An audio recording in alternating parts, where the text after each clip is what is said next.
जय हिंद दोस्तों, वंदे मातरम। आप सभी का स्वागत है यूट्यूब चैनल GCCP बाय के अमरपुर। आज हम लोग जीके के महत्वपूर्ण प्रश्नों को देखेंगे, जो कि आपके सभी प्रकार के एग्जामों के लिए बेहद ही इम्पोर्टेंट ये प्रश्न है। यहाँ से प्रश्न आप किसी भी आप एग्ज़ाम देने जा रहे हैं, यहाँ से 2 से 3 नंबर फिक्स है।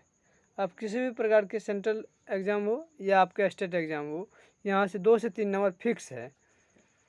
आज हम लोग देखेंगे सौर परिवार के बारे में, पूरे विस्तार से देखेंगे सौर परिवार के बारे में। कितना ग्रह है, कितना उपग्रह है, सूरज क्या है, तारे क्या है, ये आसमान क्या है, गैलेक्सी क्या है, इन सभी के बारे में हम लोग आज जानेंगे। चलिए बिना देरी के हम लोग शुरू कर रहे हैं।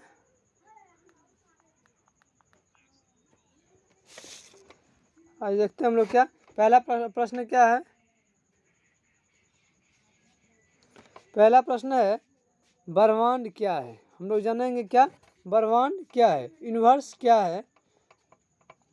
देखिए यहाँ क्या है, पृथ्वी को घेरने वाले अपार आकाश को, जिसमें पृथ्वी एक बहुत छोटी कणिका मात्र है, ब्रह्मांड कहते हैं।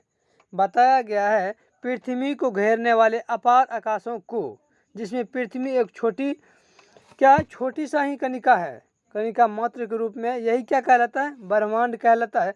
यहाँ आप देख पा रहे होंगे, यहाँ क्या है, ये पृथ्वी है। अब देखिए पृथ्वी को कितना ये घिरा हुआ है, कितना चीज़ों से घिरा हुआ है, कितना ग्रह से, कितना उपग्रह से, कितना तारे से घिरा हुआ है पृथ्वी। और यही इसी को लिख दिया है क्या, अपार आकाशों से घिरे हुए जो होंगे, और उसमें क्या है, पृथ्वी एक छोटा कणिका है, उन्हीं को बोल दिए हम लोग ब्रह्मांड। यही क्या है, ब्रह्मांड है। अगला हम लोग जानते हैं तारे क्या है, स्टार्स। तारे क्या है, देखिए तारे विशाल गोलाकार आकाशीय पिंड है, जिनसे अत्यधिक मात्रा में प्रकाश और ऊष्मा निकलती है। हम लोग जानते हैं क्या, सूरज की प्रकाश हो या तारे की प्रकाश हो, वह भी एक प्रकार की क्या है, ऊष्मा है, एक प्रकार की ऊर्जा है। यहाँ दिया गया है तारे क्या है, एक तारे क्या है, तारे विशाल गोलाकार, किस रूप का है तारे, तो विशाल और गोलाकार मतलब बहुत बड़ा और गोलाकार है। आकाशीय पिंड, आकाशीय पिंड इसीलिए कहा गया है क्योंकि ये पृथ्वी पर नहीं, ये आकाश में है, इसीलिए आकाशीय पिंड कहा गया है। जिनसे अत्यधिक मात्रा में प्रकाश निकलती है और ऊष्मा भी निकलती है। बहुत के मन में ये भी रहते हैं कि क्या दिन में तारे छुप जाती है, तो ये बिल्कुल ऐसा नहीं होता है। जो तारे के 24 घंटे अपनी प्रकाश उत्सर्जित करती है और 24 घंटा हम ये उगे हुए रहते हैं, लेकिन हमें दिन में इसीलिए दिखाई नहीं पड़ते हैं क्योंकि सूरज की रोशनी तारे की रोशनी से अधिक होने के कारण क्या होता है, ये सूरज की रोशनी जो होता है तारे की रोशनी को, सूरज की रोशनी के सापेक्ष में तारे की रोशनी जो है दिखाई नहीं पड़ता, इसीलिए हम लोग दिन में देखते हैं कि तारे नहीं उगा हुआ है। जब सूरज की प्रकाश थोड़ा नॉर्मल है या शाम या सुबह में, तो और हम लोग देखेंगे आकाश की ओर, तो हम लोग उसमें तारे देखते हैं, लेकिन प्रकाश उतना नहीं रहता है रात की अपेक्षा, क्योंकि रात में इसीलिए सूरज तारे में अधिक प्रकाश दिखाई देती है, क्योंकि रात में सूरज अस्त होती है। हम लोग जब सूरज की अनुपस्थिति में देखते हैं तारे को, तो हमें पता चलता है कि तारे बढ़ रही है या उससे प्रकाश आ रही है, उत्सर्जित कर रही है। यही कारण है कि दिन में हम लोग तारे को नहीं देख पाते हैं प्रकाश के, सूरज अधिक होने के कारण। और रात में हम लोग प्रकाश के यानी सूरज के अनुपस्थिति होने के कारण क्या करते हैं, हम लोग तारे को अच्छे से देख पाते हैं।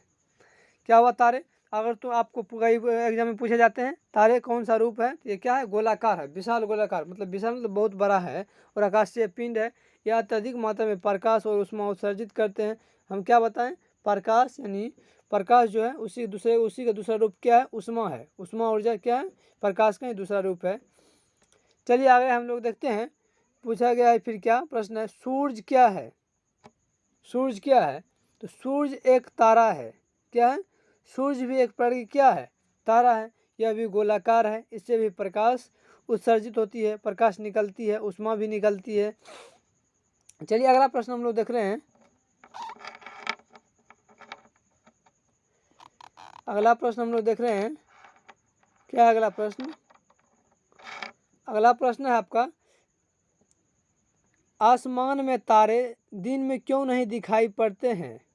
देखिए प्रश्न आ गया तुरंत अभी जो बताए हैं कि आसमान में तारे दिन में क्यों नहीं दिखाई पड़ते हैं। तो क्या सूरज की तेज रोशनी के कारण क्या होता है, हमें दिन में तारे नहीं दिखाई पड़ती हैं। अभी तुरंत बताए हैं दिन में तारे इसलिए हम लोग को दिखाई नहीं पड़ते हैं क्योंकि दिन में भी तारे रहते हैं हमारे सामने, लेकिन हम लोग इसीलिए नहीं देख पाते हैं क्योंकि सूरज की प्रकाश जो होती है, रोशनी जो होती है, तारे की रोशनी से तेज होती है।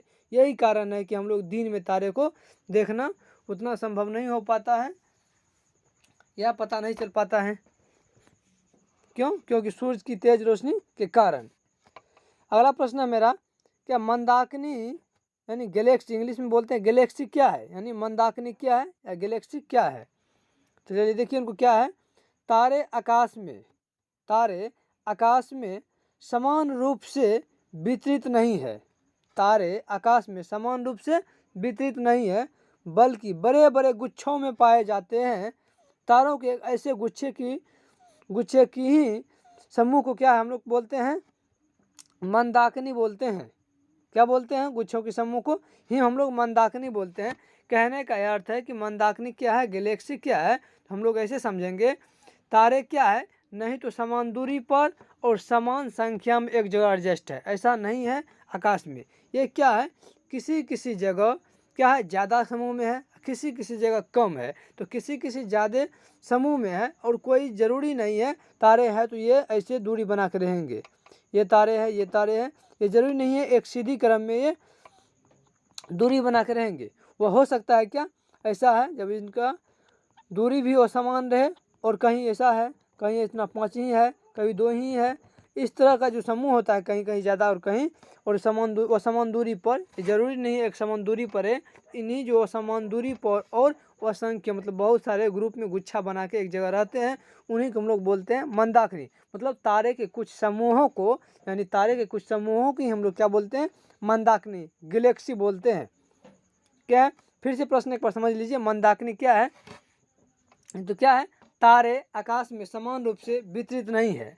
मतलब वितरित करने का मतलब तारे जो है आकाश में एक समान दूरी पर और नहीं है और समान संख्या में भी नहीं है। वह क्या है, किसी जगह ज़्यादा है, किसी जगह कम है, किसी जगह गुच्छे के रूप में, माने मतलब 10-20 के समूह में है, कहीं 50 के समूह में है, कहीं 5000 के समूह में। इस प्रकार के वही जो समूह है उन्हीं समूह में गुच्छा जो है उन्हीं हम लोग बोलते हैं मंदाकिनी, गैलेक्सी।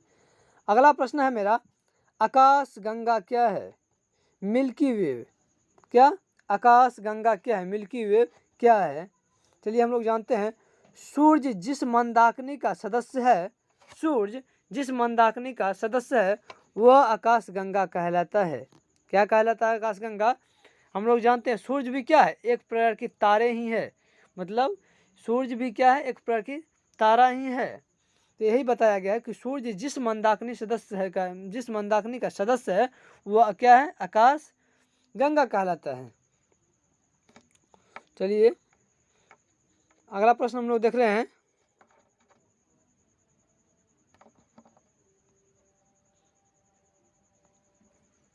अगला प्रश्न क्या है। अगला प्रश्न है प्रकाश वर्ष, लाइट ईयर क्या है। प्रकाश वर्ष, लाइट ईयर क्या है। हम लोग देख रहे हैं, प्रकाश द्वारा एक वर्ष में तय की गई दूरी प्रकाश वर्ष कहलाता है। यानी प्रकाश द्वारा एक वर्ष में तय की गई दूरी प्रकाश वर्ष कहलाता है। क्या है, आपको कभी कोई पूछा जाता है कि प्रकाश का ऐसा ही मात्रक क्या है, तो क्या होता है, प्रकाश वर्ष। प्रकाश का ऐसा ही मात्रक प्रकाश वर्ष होता है। यही पूछा गया है, क्या प्रकाश द्वारा एक वर्ष में तय की गई दूरी प्रकाश वर्ष कहलाता है। अगला प्रश्न है, सौर मंडल क्या है। सौर मंडल क्या है, सौर मंडल देखिए, सूर्य और इसके चारों ओर घूमने वाले ग्रह, उपग्रह तथा दूसरे आकाशीय पिंडों के समूह को सौर मंडल या सौर परिवार कहा जाता है। क्या है सौर मंडल या सौर परिवार। क्या है, सूर्य और इसके चारों ओर घूमने वाले ग्रह भी है, उपग्रह भी है तथा और अलग पिंड भी है, आकाशीय पिंड जो आकाश में है, के समूहों को हम लोग क्या बोलते हैं, सौर मंडल या सौर परिवार बोले जाते हैं इनको, क्या कहते हैं। अगला है आपका, आकाशीय पिंड किसे कहते हैं। मतलब आकाश में जो रहता है कोई पिंड, उनको क्या बोलते हैं हम लोग, आकाशीय पिंड कहते हैं। चलिए समझिए, आकाश पिंड किसे कहते हैं। तो हम लोग जानते हैं सूर्य भी कहाँ है, आकाश में है, चंद्रमा भी कहाँ है, आकाश में है, ग्रह भी आकाश में है, पर उपग्रह भी आकाश में है। रात में जगमगाते लाखों तारों, आकाशीय पिंड तथा खगोलीय पिंड, ये सभी कहाँ है? आकाश में ही है। तो चलिए हम लोग बात करते हैं आकाशीय पिंड क्या होता है, या किसे कहते हैं। क्या है? सूर्य, चंद्रमा, ग्रह, उपग्रह तथा रात में जगमगाते लाखों तारों को आकाशीय पिंड अथवा खगोलीय पिंड कहा जाता है। क्या है आकाशीय पिंड? हम लोग जानते हैं आकाश में ही सूर्य है, चंद्रमा है, ग्रह है, उपग्रह है। रात में जो ये जगमगाते तारे हमें दिखाई पड़ती है, ये सभी क्या है? यही सब क्या है? आकाशीय पिंड है। मतलब आकाश का पिंड है, आकाश का छोटा छोटा आकाश में कण है। इसे ही बोलते हैं हम लोग आकाशीय पिंड या खगोलीय पिंड। चलिए अगला प्रश्न हम लोग देख रहे हैं कि ग्रह क्या है? प्लेनेट क्या है? ग्रह किसे कहते हैं? प्लेनेट क्या है? अगला हम लोग देख रहे हैं प्लेनेट क्या है। वह खगोलीय पिंड जो सूरज के चारों ओर घूमता है, वह खगोलीय पिंड जो सूरज के चारों ओर घूमता है तथा उससे ऊष्मा और प्रकाश प्राप्त करता है, ग्रह कहलाता है। क्या कहलाता है? तो ग्रह कहलाता है। बोल रहा है वह खगोलीय पिंड जो सूरज के चारों ओर घूमता है तथा उससे ऊष्मा और प्रकाश प्राप्त करता है, वह क्या कहलाता है? ग्रह कहलाता है। चलिए अगला प्रश्न हम लोग देख रहे हैं कि उपग्रह क्या है। क्या? उपग्रह क्या है? उपग्रह किसे कहते हैं? सैटेलाइट। तो उपग्रह क्या है? वह आकाशीय पिंड जो किसी ग्रह के चारों ओर घूमता है, वह उपग्रह कहलाता है। जैसे चंद्रमा पृथ्वी का उपग्रह है, क्योंकि वह पृथ्वी के चारों ओर घूमता है। क्या हुआ? उपग्रह जो आकाशीय पिंड की चारों ओर घूमता है, वही क्या कहलाता है? उपग्रह कहलाता है।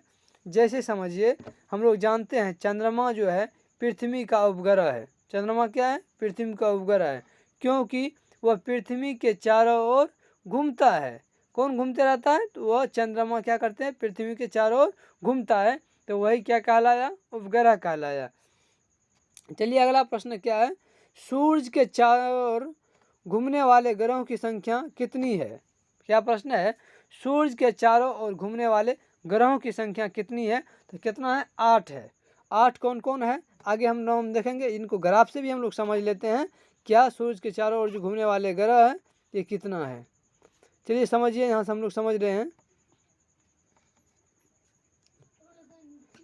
यहाँ देखिए क्या है, ये सूर्य है, ये हम लोग सूर्य देख रहे हैं, इन्हीं के चारों ओर क्या है? ये ग्रह है। क्या है? बुध भी ग्रह है, उनके बाद शुक्र है, फिर पृथ्वी है, फिर मंगल है, उनके बाद बृहस्पति है, उनके बाद शनि है, वरुण है और अरुण है और वरुण है। गिन लीजिए इनको कितना है।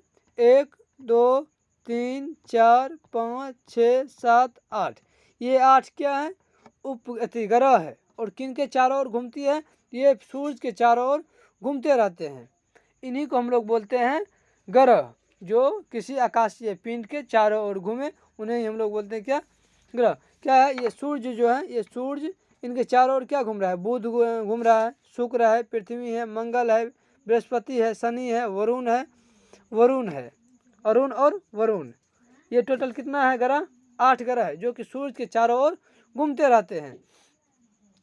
चलिए हम लोग फिर वहाँ प्रश्न पर जा रहे हैं। यही था 8 प्रश्न, यही था आपका 8 ग्रह जो कि सूर्य के चारों ओर घूमता। तो प्रश्न आपका क्या था देख लीजिए फिर से। बोला सूर्य के चारों ओर घूमने वाले ग्रहों की संख्या कितना है? अभी तुरंत हम लोग देखें कितना है? 8। क्या है आपका? 8 हो जाएगा। अगला प्रश्न है सौर परिवार में उपग्रहों की संख्या कितनी है? सौर परिवार में जो है ग्रह के जो भी चारों ओर घूमती है उसकी संख्या कितना है? हम लोग जानते हैं जो ग्रह के चारों ओर घूमता है उनको बोलते हैं उपग्रह। क्या है? उनको बोलते हैं हम लोग उपग्रह। इसमें बोल रहा है सौर परिवार में उपग्रहों की संख्या कितनी है? क्या है? 67, यानी 67 है उपग्रहों की संख्या। अगला प्रश्न है आपका, चलिए बात करते हैं। अगला प्रश्न है सूर्य से दूरी के अनुसार ग्रहों का क्रम किस प्रकार है? मतलब सूर्य से हम लोग जानते हैं ग्रह क्या सूर्य के चारों ओर घूमती है। मान लीजिए ये सूर्य है, ये सूर्य है, और इनके जो है चारों ओर क्या होता है? ग्रह घूमते रहता है, घूमते रहता है। तो ये बोल रहा है इसी में, इसी की दूरी के अनुसार इसका क्रम क्या है? यहाँ देखिए सूर्य से दूरी के अनुसार ग्रहों का क्रम किस प्रकार है। तो हम लोग जानते हैं सूर्य के बगल में अभी तुरंत क्या देखे हम लोग, बुध को देखे। यहाँ पहले बुध है, उनके बाद फिर क्या है, फिर शुक्र है, उनके बाद फिर क्या है, पृथ्वी है, उनके बाद फिर मंगल है, मंगल के बाद बृहस्पति है, बृहस्पति के बाद शनि है, शनि के बाद यूरेनस है, फिर यूरेनस का बाद क्या है, नेपच्यून है। हम लोग जानते हैं यूरेनस को ही बोलते हैं अरुण और नेपच्यून को ही बोलते हैं वरुण। क्या हम लोग यूरेनस को ही बोलते हैं वरुण और इनको ही बोलते हैं नेपच्यून को हम लोग वरुण। तो क्या है, यही है आपका दूरी के अनुसार। अगला प्रश्न है आपका, देखिए क्या सूर्य के सबसे निकट ग्रह कौन सा है। अभी तुरंत हम लोग ग्राफ में देखें, नहीं तो आप ग्राफ का स्क्रीनशॉट लेके फिर से बढ़िया से देख लीजिए कि सूर्य के कौन सा पहले है। तो हम लोग क्या देखें, सूर्य के निकट में जो था वह कौन सा था, तो बुध था। क्या था, बुध ग्रह। फिर क्या है, सूर्य से सबसे दूर का ग्रह कौन सा है। अभी तुरंत बताए हम लोग वरुण को देखे थे। क्या वो लास्ट में क्या था, सबसे ज़्यादा दूरी पर वरुण। इन्हीं वरुण का नाम क्या है, नेपच्यून। नेपच्यून जो कि यहाँ भी है नेपच्यून। उससे पहले यहाँ देखिए सबसे नज़दीक क्या बुध था, तो इसलिए बुध। लास्ट में सबसे दूरी है क्या है, नेपच्यून यानी वरुण। चलिए अगला प्रश्न है आपका, सांझ का तारा इवनिंग स्टार किस ग्रह को कहा जाता है। तो किसको कहा जाता है, शुक्र को कहा जाता है। सांझ का तारा बोले यानी इवनिंग स्टार बोले, क्या किसको बोला जाता है, तो ये शुक्र ग्रह को बोला जाता है। अगला प्रश्न है आपका, सुबह का तारा मॉर्निंग स्टार किस ग्रह को कहा जाता है। तो वह भी शुक्र को ही कहा जाता है, शुक्र ग्रह को ही कहा जाता है, सुबह का तारा और सांझ का तारा। अगला प्रश्न है, सबसे चमकीला ग्रह कौन सा है। तो सबसे चमकीला ग्रह क्या है, शुक्र ही ग्रह है। यही चमकीले होने की वजह से ही ये क्या होता है, सुबह में भी दिखाई देते हैं और शाम में भी दिखाई देते हैं सबसे पहले, और चमकते रहते हैं। ये अपने चमक के कारण ये सुबह में भी दिखाई देते हैं और शाम में भी दिखाई देते हैं, इसीलिए इन्हें बोला जाता है सांझ का तारा और सुबह का भी तारा। और सबसे ज़्यादा चमकीला ग्रह तो क्या है, तो शुक्र ही है। फिर पूछा गया है, पृथ्वी की बहन किस ग्रह को कहा जाता है। पृथ्वी की बहन किस ग्रह को कहा जाता है। तो हम लोग जानते हैं किनको कहते हैं, हम लोग शुक्र को ही कहते हैं पृथ्वी का ग्रह बहन, सॉरी पृथ्वी को ही कहते हैं, पृथ्वी की बहन शुक्र ग्रह ही है। अगला प्रश्न है, क्योंकि पृथ्वी के बगल में शुक्र है इसीलिए उनको बोला जाता है ग्रह बहन, उनको बोला जाता है शुक्र को पृथ्वी की बहन बोला जाता है। अगला प्रश्न क्या है, नीला ग्रह किस पर ग्रह को कहा जाता है। नीला ग्रह किस ग्रह को कहा जाता है। तो नीला ग्रह किनको कहा जाता है, हमारे पृथ्वी को ही बोला जाता है। पृथ्वी भी एक प्रकार की ग्रह है, तो नीला ग्रह क्या है, पृथ्वी ही है, ये अर्थ। तो पूछे आपसे नीला ग्रह किस ग्रह को कहा जाता है, आपका आंसर होगा नीला ग्रह पृथ्वी को ही बोला जाता है। चलिए अगला प्रश्न हम लोग देख रहे हैं 22 नंबर प्रश्न है मेरा, सौर परिवार के किस ग्रह को सर्वाधिक उपग्रह है। तो कितना सर्वाधिक उपग्रह, यानी कहने का मतलब हुआ किस ग्रह को सबसे ज्यादा मतलब उपग्रह है। तो किस ग्रह को, शनि को क्या है सबसे ज्यादा उपग्रह है, शनि एस्ट्रोन। क्या है, सौर परिवार के किस ग्रह को सर्वाधिक उपग्रह है, तो किसको है, शनि को, एस्टोर्न। ये क्या है, 22 नंबर प्रश्न है आपका। इस शनि ग्रह को ही बोला जाता है क्या, सौर परिवार के किस ग्रह को सर्वाधिक उपग्रह है, तो शनि को ही है, शनि को सबसे ज्यादा उपग्रह है। अगला है प्रश्न, सौर परिवार का सबसे बड़ा ग्रह कौन सा है। सौर परिवार का यानी सौर मंडल का सबसे बड़ा ग्रह किस ग्रह को बोलते हैं हम लोग, तो वह है बृहस्पति।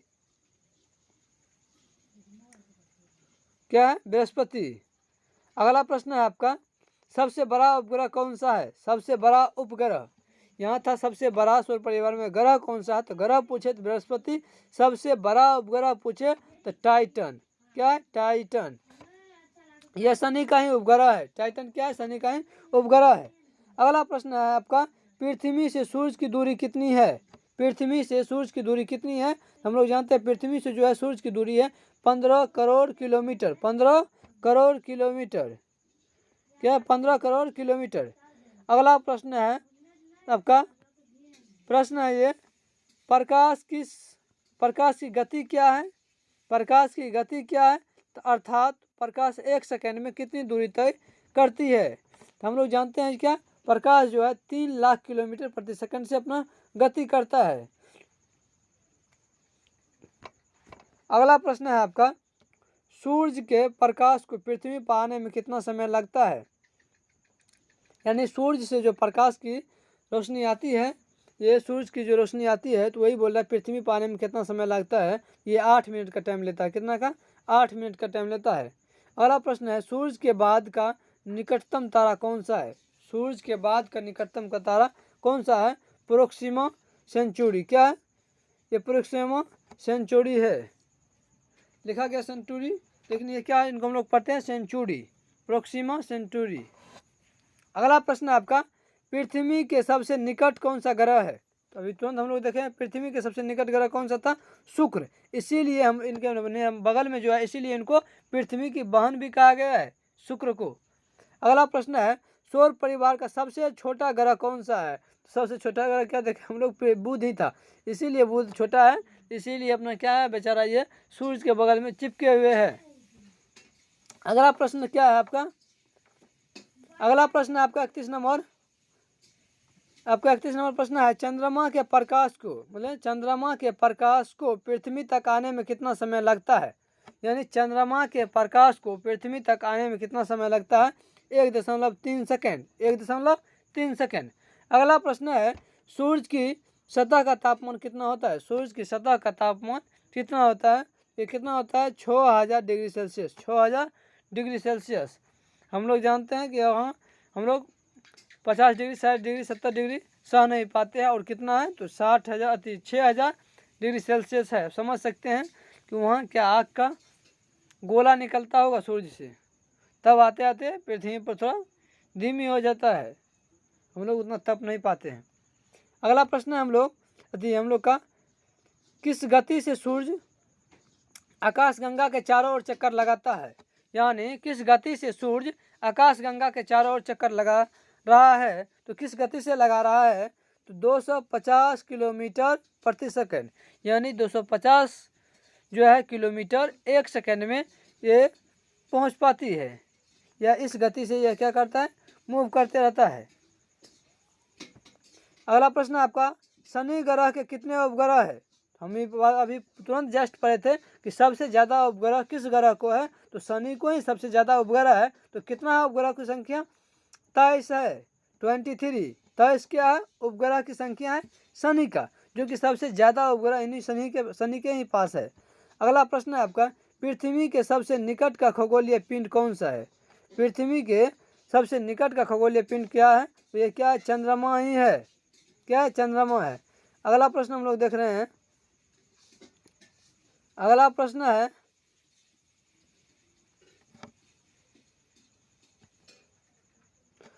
कौन कौन से ऐसे ग्रह है जिनका कोई उपग्रह नहीं है। कौन कौन से ऐसे ग्रह है जिनका एक भी उपग्रह नहीं है। क्या है, बुध और शुक्र। ये बुध और शुक्र को अपना उपग्रह एक भी नहीं है। अगला प्रश्न है, सूर्य का जन्म कब हुआ था। यानी सूर्य जो है कितना साल पहले क्या सूर्य का जन्म हुआ, तो लगभग 5 × 10⁻9 वर्ष पूर्व। अब इनको आप इकाई दहाई के माध्यम से इनको कर लीजिए कि कितना हुआ होगा, कितना है ये, कितना वर्ष पहले। अगला प्रश्न है, सबसे चमकीला तारा कौन सा है। सबसे चमकीला तारा कौन सा है, तो क्या है, सबसे चमकीला तारा कौन सा है, तो क्या है, सीरियस क्या है, सबसे ज़्यादा चमकीला तारा है। अगला प्रश्न है, आकाश गंगा की आकृति कैसी है।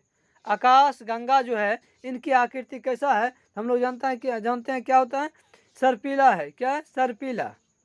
ये सर्पिली आकार के होता है। ये आकाश गंगा का आकृति जो है सर्पिली आकार को वैसे माना जाता है। हम लोग मानते हैं कि ये होता ही भी है सर्पिली आकार का।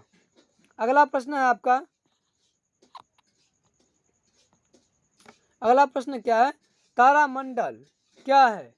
तारामंडल क्या है, मंदाकिनी के तारे कुछ सुंदर आकारों में सजे होते हैं, जिन्हें तारामंडल कहा जाता है।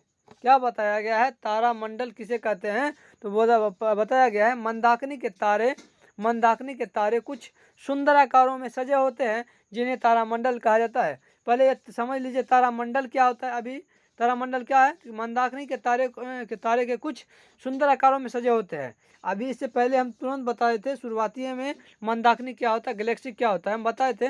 तारे के जो होता है कुछ गुच्छों के यानी कुछ समूहों के जो होता है ये बिना सजाए हुए या किसी ग्रुप में, एक गुच्छे के रूप में किसी जगह रहते हैं, किसी समूह में, तो उसी को हम लोग बोलते हैं तारे के समूह को ही मंदाकिनी। इसी मंदाकिनी के जो समूह होता है जो एक सजे रहता है उन्हीं को हम लोग बोलते हैं तारामंडल। अगला प्रश्न आपका, क्षुद्र ग्रह क्या है? क्षुद्र ग्रह क्या है ये जो समझिए। मंगल और बृहस्पति ग्रहों की कक्षाओं के बीच वर्गीकृत लंबे मलबे की पट्टी को क्षुद्र ग्रह कहते हैं। प्रश्न क्या है, क्षुद्र ग्रह क्या है? तो क्या है, मंगल और बृहस्पति ग्रहों की कक्षाओं के बीच वर्गीकृत मलबे की पट्टी को ही क्षुद्र ग्रह कहते हैं। अगला प्रश्न आपका क्या है, पुच्छल तारा क्या है? पुच्छल तारा क्या है? समझिए पुच्छल तारा क्या होता है। पुच्छल तारा क्या, ठोस कणों के नाभिक से संयुक्त जमी गैस जो सूरज के चारों ओर काफी लंबी दीर्घवृत्तीय कक्षाओं में परिक्रमा करते हैं, पुच्छल तारे या धूमकेतु कहलाते हैं। आपको पुच्छल तारा पूछे या धूमकेतु पूछे, दोनों क्या है, एक ही बात है। तो क्या है, ठोस कणों के नाभिकों से युक्त जमी गैस जो सूरज के चारों ओर काफी लंबी दीर्घवृत्तीय कक्षाओं में परिक्रमा करते हैं, वही क्या कहलाते हैं, पुच्छल तारे कहलाते हैं या धूमकेतु कहते हैं इनको। अगला प्रश्न क्या है, उल्का पिंड क्या है? उल्का क्या है? अगला प्रश्न, उल्का क्या है? सूरज की परिक्रमा करने वाले सूक्ष्म पिंडों को उल्का या शूटिंग स्टार कहते हैं। क्या है, सूरज की परिक्रमा करने वाले सूक्ष्म पिंडों को उल्का या शूटिंग स्टार कहते हैं। आप लोग सुने होंगे कभी कभी ये बोला जाता है कि उल्का जो है आज बहुत बड़ा उल्का पिंड गिरने वाला है या सूरज का कण ढह के गिरने वाला है। ऐसा नहीं होता है क्या, सूरज का कण जो ढह के गिर रहा है, हम लोग के जो होता है आकाश में जो है, आकाश गंगा में जो है बहुत सारे छोटे छोटे कण, बहुत पार्टिकल जो होता है मूव करते रहते हैं हर हमेशा। वही एक दूसरे से जब टकराती है तो वो टकराने के बाद जो होता है वो हमारे पृथ्वी तक आ जाती है, और पृथ्वी तक आने पर क्या होता है, वो आग का ही रूप होता है, गोला होता है। जब आती है तो वही यहाँ गाँव सब में, या हम लोग समझते हैं क्या, ये सूरज का जो है कण टूटा है, इसमें आग लगा हुआ है, ये यहाँ गिरा तो यहाँ जल गया, ये चीज़ जल गया, इसमें आग लगा हुआ है। लेकिन ऐसा कुछ नहीं है कि वो सूरज के कण जो होता है नहीं टूट के गिरता है। वह क्या है, आकाश गंगा में ही यानी आकाश में, ब्रह्मांड में ही छोटे छोटे कण जो होते हैं वे मूव करते रहते हैं हर हमेशा। उन्हीं जब टकराते हैं एक कण दूसरे से तो वह क्या होता है, टकराने के उपरांत जो कुछ उसका भाग होता है वो नीचे गिर जाती है। गिरने के उपरांत जो होता है वो आग का ही रूप होता है, गोला है, पृथ्वी पर आने पर वो बुझ जाती है और जहाँ गिरती है वहाँ जला देती है। तो इसीलिए हम लोग कहते हैं या उसको समझते हैं क्या, सूरज का कण जो है, सूरज का कण में आग है, उसे वही झड़ के या टूट के छोटा सा कण गिरा है, हम लोग ऐसे समझते हैं। तो क्या समझ गए, उल्का क्या है, सूरज की परिक्रमा करने वाले सूक्ष्म पिंडों को उल्का या शूटिंग स्टार कहते हैं। मतलब सूरज के ही चारों ओर क्या होते हैं, वे हर हमेशा मूव करते रहते हैं। ये किसी कारणवश टकराने पर क्या होता है, हमारे पृथ्वी तक आ जाती है, और आने के बाद क्या होता है, ये जिस जगह गिरती है उस जगह ये बहुत ही नुकसानदायक होता है। जिस जगह गिर गया वहाँ फसल से हो या घर हो, वहाँ उतना दूर को क्या करता है, जला देता है अपने एरिया को। इसीलिए हम लोग मानते हैं क्या, सूरज में आग है तो सूरज का ही कण टूट के गिरा है, लेकिन ऐसा कुछ नहीं है। ये सूरज के चारों ओर सूक्ष्म तो छोटा सा रूप है, ये छोटा सूरज का जो है ऐसे समझिए, सूरज का जो है बहुत ही छोटा सा रूप है जो कि ये सूरज के चारों ओर घूमते रहता है, और ये आकाश का ही है, आग का ही रूप होता है। समझिए ये पिंड में बहुत बड़ा आग का ही रूप है, यही हमारी पृथ्वी तक आती है तो हम लोग समझ पाते हैं कि ये सूरज की जो है कण ढहा है, ये टूट के गिरा है। आई होप मैं आप सभी से आशा करते हैं कि सौर मंडल यानी सौर परिवार का सारा प्रश्न आपसे हम करवा दिए, जिससे उनसे बनते थे निचोड़। आपके प्रश्न जो भी एग्जाम हो यहीं से प्रश्न आपके बनते हैं। आप अगर बढ़िया से इनको देख लीजिए, और इसका आपको PDF चाहिए तो आप हमारे टेलीग्राम AK अमर टेलीग्राम चैनल है, AK अमर स्टडी, इसको आप ज्वाइन कर लीजिए इस ग्रुप को। वहाँ जाके आप इनका PDF ले सकते हैं, और आपके वीडियो ने PDF जो है प्रत्येक दिन हर वीडियो का वहाँ डाला जाता है। आप वहाँ जाके मेरे PDF ले सकते हैं। उनके बाद यहाँ हम वीडियो भी डाल देते हैं उसमें, आप वहाँ से भी जाके देख सकते हैं। प्रत्येक दिन आपको ज्वाइन हो जाइएगा तो आप नोटिफिकेशन तुरंत आपको गिर जाएंगे। चलिए, हम आप आशा करते हैं कि आप सभी को वीडियो अच्छा लगे और बहुत ही आप लोगों को फ़ायदेमंद होने वाला, और सभी प्रकार के एग्जामों के लिए, आपको कोई भी एग्जाम हो, कंपटीशन का, स्टेट एग्जाम हो या सेंट्रल एग्जाम हो, अगर आप लोगों को वीडियो अच्छा लगे आप अपने दोस्तों को ज़रूर साझा कीजिए, शेयर कीजिए, लाइक कीजिए, सब्सक्राइब कीजिए और कमेंट बॉक्स के माध्यम से आप अपनी राय ज़रूर दीजिए। और कहीं भी और कुछ भी किसी भी चीज़ की आपकी इन्फॉर्मेशन लेना हो तो आप इस टेलीग्राम चैनल पे आप जुड़ के हमें बता सकते हैं। आपको यह मेरा व्हाट्सएप नंबर है 74 62 00 13 81। आप इस नंबर पे भी कांटेक्ट कर सकते हैं। और कोई या किसी भी चीज़ का आपको न्यू इन्फॉर्मेशन लेना है, क्या करें नहीं करें या कुछ भी, तो आप इस व्हाट्सएप नंबर से आप हमें संपर्क कर सकते हैं या कॉल भी कर सकते हैं एनी टाइम। तो ठीक है, आई होप, मैं आशा करता हूँ आप सभी से कि आप लोग इन बातों को भली भांति समझ गए होंगे और वीडियो आप लोगों को बहुत ही फायदेमंद होंगे, सिद्ध होंगे। इन्हीं के साथ हम आप सभी को धन्यवाद बोल रहे हैं और थैंक्स फॉर वाचिंग। ज़रूर वीडियो देख के आप लोग कमेंट कीजिएगा। धन्यवाद।